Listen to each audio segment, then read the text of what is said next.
A federal seat is up for grabs in Scarborough-Agincourt, and tomorrow voters will decide who gets to sit in it. I'm Nitish Bissonauth in a riding where it's crunch time for its candidates who are all vying to become the area's member of parliament. I'm pretty positive, but I don't take anything for granted. I don't want to jinx anything, but I think it's important that that we acknowledge that the team that we put together here is fantastic. Spirits are high for some of the candidates on the eve of tomorrow's federal by-election in Scarborough-Agincourt. It's a riding with a fair share of history and memories.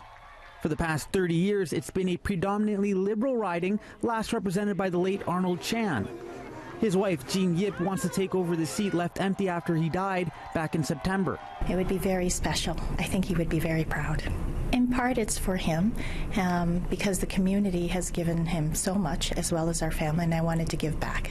Among those also competing to be this area's member of parliament is Conservative candidate Dasong Zhu, who spent the day making public appearances and meeting local residents. He's backed by Doug Ford, who tweeted out these photos from the campaign trail. And then there's Brian Chang, whose backing comes from this man. 1, 2, 3,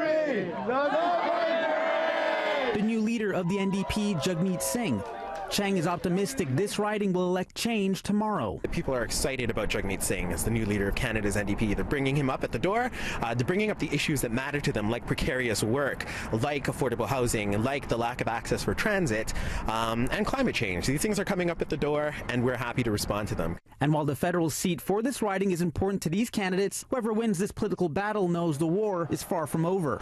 By-elections have been notoriously unhelpful in terms of predicting elections. Nobody will be talking about this by-election at the time of the next election, and if we've learned anything about Canadian elections, they're very dynamic. They can turn on a dime. The by-election in Scarborough-Agincourt is just one of 4 happening in the country tomorrow. Voters will also be casting their ballots in the ridings of Battlefords Lloydminster in Saskatchewan, Bonavista Burren Trinity in Newfoundland and Labrador, and South Surrey White Rock in British Columbia. Of course, we'll be following all the action on Election Day and bring you those results as they come to us. A reminder for those in the area that the polls open at 9:30 a.m. and close at 9:30 p.m. For more information on how to vote and, of course, on all the latest on this by-election, you can head over to our website at citynews.ca.